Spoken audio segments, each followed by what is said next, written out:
कदाचार मुक्त परीक्षा संपन्न कराने के लिए उपायुक्त ने दिए आवश्यक दिशा निर्देश। मोबाइल फोन सहित सभी इलेक्ट्रॉनिक डिवाइस ले जाने पर पाबंदी होगी। झारखंड कर्मचारी चयन आयोग की परीक्षा 3 शिफ्ट में आयोजित की जाएगी। परीक्षा को कदाचार मुक्त एवं शांतिपूर्ण तरीके से संपन्न कराने के लिए आज न्यू टाउन हॉल में उपायुक्त श्री वरुण रंजन ने सभी मजिस्ट्रेट एवं पुलिस पदाधिकारी को आवश्यक दिशा निर्देश दिए।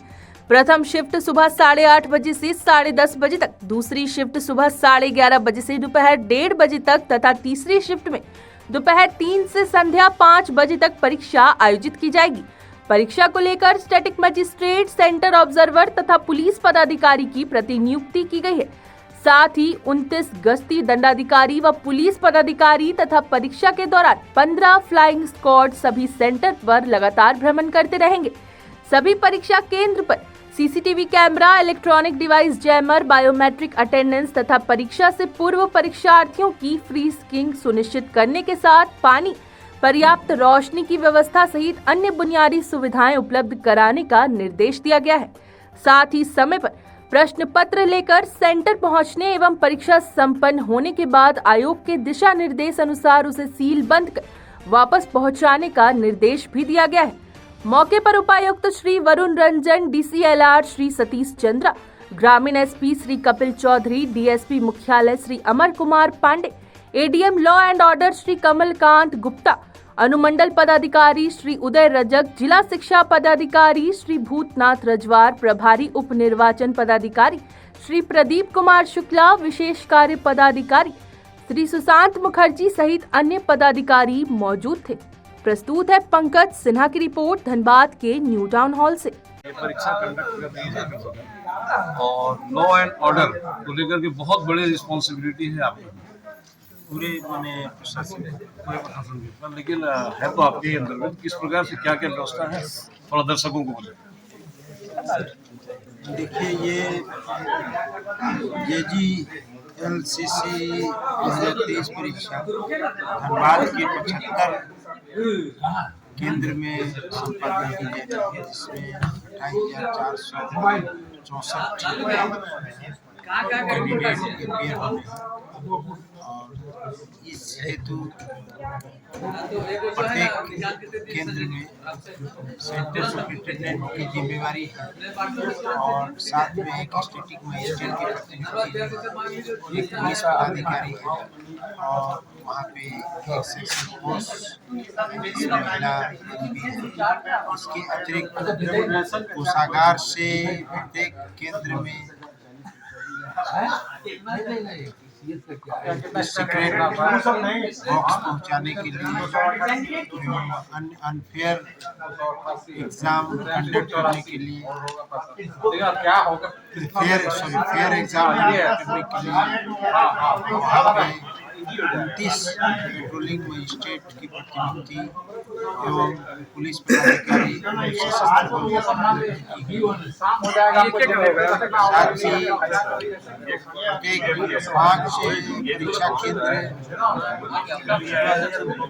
एक फ्लाइंग स्क्वाड वरीय पदाधिकारी के साथ पुलिस पदाधिकारी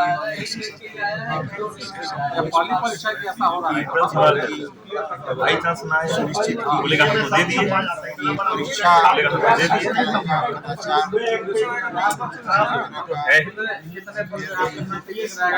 इसके साथ कंट्रोल की व्यवस्था सेंट्रल रूप से की गई है, जो कि यहाँ पे मंडल कार्यालय सामने स्थित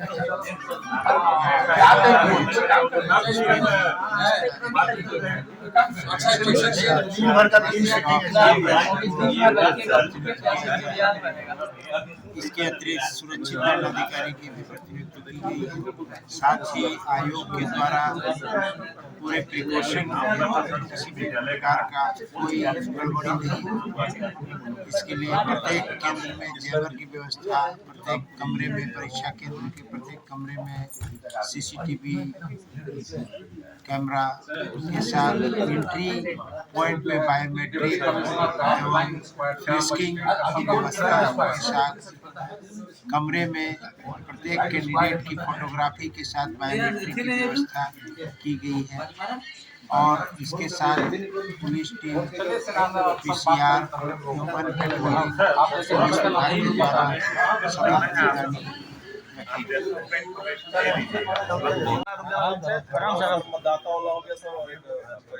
शायद मतदाता को लेकर भी आज यहाँ पे टाउन हॉल में कार्यक्रम का आयोजन किया गया। किस चीज के प्रशिक्षण दी गई और क्या दिशा निर्देश दिए गए? बेसिकली आज जो है 25 जनवरी को हम लोग नेशनल वोटर्स डे मनाया जाता है और उसी को लेकर के आज हम लोगों ने यहाँ कार्यक्रम आयोजित किया था और हमारे कुछ एक जो बहुत ही अच्छे काम करने वाले जो BLOs हैं और BLO पर्यवेक्षक हैं उनको सम्मानित किया गया है। और आज का दिन हमारा जो मुख्य उद्देश्य होता है वो यही होता है कि ECI के जो सिद्धांत हैं, जो लोकतांत्रिक मूल्य हैं, उसको हम लोग जो है लोगों तक पहुँचाएं। कुछ को सम्मानित भी किया गया सर। हाँ, कुछ हमारे जो BLOs होते हैं, बूथ लेवल ऑफिसर्स, उनको, और साथ ही साथ जो उनके सुपरवाइजर्स होते हैं, BLO सुपरवाइजर्स, उनको भी सम्मानित। अभी सर चूंकि चुनाव है दोनों विधानसभा और लोकसभा, उसको लेकर भी कुछ लोगों को निर्देश दिए गए इस संबंध में? हाँ, चुनाव की तैयारियां के लिए हम लोग अलग से बैठक कर रहे हैं जिसमें हम लोग कंटिन्यूअसली जो हमारे पोलिंग बूथ्स हैं उनका फिजिकल वेरिफिकेशन का हमारा काम चल रहा है। वहाँ पे जो एस्योर्ड मिनिमम फैसिलिटीज़ होती हैं उनका जायजा लिया जा रहा है। कहीं पे कोई गैप है तो उसका असेसमेंट किया जा रहा है और उस गैप को पूरा किया जा रहा है। साथ ही साथ जो वल्नरेबिलिटी मैपिंग बूथ्स का किया जाना है उसको हम लोग कर रहे हैं और रूट चार्ट्स प्रिपेयर किए जा रहे हैं और अलग अलग जो हमारे चुनाव के कोषांग हैं सभी फंक्शनल हो गए हैं और सभी अपनी अपनी प्लानिंग और तैयारियाँ कर रहे हैं। सर दूसरा जैसे परीक्षा को लेकर भी कुछ दिशा निर्देश दिए गए, नया क्या है इसमें सर? बेसिकली JSSC का जो कर्मचारी चयन आयोग है उनका एग्ज़ाम होना है 28 तारीख को और 4 फरवरी को। तो उसको लेकर के centre superintendent, patrolling magistrate, static magistrates, police officers, इन सभी लोगों के साथ हम लोगों ने मीटिंग किया था और जो भी उसमें जो डायरेक्शंस हैं एक कदाचार मुक्त परीक्षा कराए जाने के लिए उसको हम लोगों ने डायरेक्शंस सभी को दिया है और ये इंश्योर करने के लिए कहा है कि जो टेस्टिंग एजेंसीज हैं उनके साथ पहले तो हम लोग सेंटर में जो इंफ्रास्ट्रक्चर लगाए जाने हैं उसको दुरुस्त कर लें। CCTV कैमरा लगाया जाना है, फ्रिस्निंग का किया जाना है, साथ ही साथ वहाँ पे चैम्बर्स लगाए जाने हैं, बायोमेट्रिक के लिए लगाया जाना है। उन सभी चीज़ों को कोऑर्डिनेट करते हुए सुनिश्चित करा लें। साथ ही साथ जो टाइमली एग्जामिनेशन के जो पैकेट्स हैं क्वेश्चन पेपर्स हैं उसको हम लोग एग्जाम हॉल्स तक पहुँचा दें। टाइमली सही तरीके से हम लोग आंसर शीट्स को कलेक्ट करके ले आएँ। और इसके अलावा हम लोगों ने यह भी बताया है कि जो नया एक्ट आया है अभी कदाचार मुक्त परीक्षा कराए जाने को लेकर, जिसमें बहुत ही स्ट्रॉन्ग जो है वर्डिंग्स किया गया है और कोई भी व्यक्ति अगर इस परीक्षा को किसी भी तरह से बाधित करता है, कदाचार में संलिप्त होता है तो उसके खिलाफ बहुत ही स्ट्रॉन्ग एक्शंस का प्रोविजन किया गया है। 10 साल उम्र कैद की और उनकी संपत्ति भी अटैच करने का है। तो इन सब चीज़ों के बारे में भी बताया गया है, लोगों तक इसकी जानकारी पहुँचे ताकि जो भी एंटी सोशल एलिमेंट्स हैं जो परीक्षा को प्रभावित करना चाहते हैं उन लोग जो है इस प्रकार के कोई काम नहीं। सर लास्ट टाइम भी जो एग्जाम हुए थे नगर निगम तो उसमें भी बहुत सारी त्रुटियां की बातें आई थी लेकिन लोगों को रूल नहीं मालूम थे। जैसा अभी आपने बताया कि उसमें सिखाना है कमीशन के क्या रूल है, तो उसको लेकर पूरी तैयारियां हैं सर। देखिए पिछली बार भी जो था वो हम लोगों ने लोगों को बताया था, जो एग्जामिनीज थे उनको बताया गया था कि कमीशन के विदिन गाइडलाइन है, कहीं भी किसी प्रकार की कोई गड़बड़ी नहीं है और इस तरह के जो डेविएशंस है उसको हैंडल करने के लिए कमीशन के पास जो है ऑलरेडी रूल बना हुआ है। तो लोगों को कई बार बताया जाता है लेकिन फिर भी लोग नहीं मानते हैं और तो ऐसा जहाँ पे हुआ था तो हम लोगों ने जो है स्ट्रॉन्ग एक्शन भी लिया था। कितने परीक्षार्थी बैठ रहे हैं सर? लगभग 75 सेंटर हमारे जिले में बनाए गए हैं और लगभग 30,000 परीक्षार्थी। दंडाधिकारी कितने नियुक्त कर रहे हैं सर? दंडाधिकारी हम लोगों ने जो है सो सभी सेंटर सुपरिटेंडेंट्स किया है, सभी सेंटर पे हम लोगों ने स्टैटिक मजिस्ट्रेट्स दिया है। उसके बाद हम लोगों ने जो है सो पेट्रोलिंग मजिस्ट्रेट्स लगभग 25 के आसपास बनाया है और उसके अलावा फ्लाइंग स्क्वाड्स हमारे रहेंगे जो सीनियर ऑफिसर्स हैं करीब 6-7 वो लोग रहेंगे। संवेदनशील एरिया भी कितने परीक्षा केंद्र है सर? हाँ, संवेदनशील एरिया भी कुछ है। कुछ हम लोगों ने उसको चिन्हित किया है जो कुछ एग्जाम सेंटर्स में काफ़ी ह्यूज नंबर में स्टूडेंट्स आ रहे हैं तो उनको हम लोग जो है एडिशनल। सर परीक्षा केंद्र कितने हैं टोटल? 75 के आसपास। तो उसी के अनुसार मतलब एक दंडाधिकारी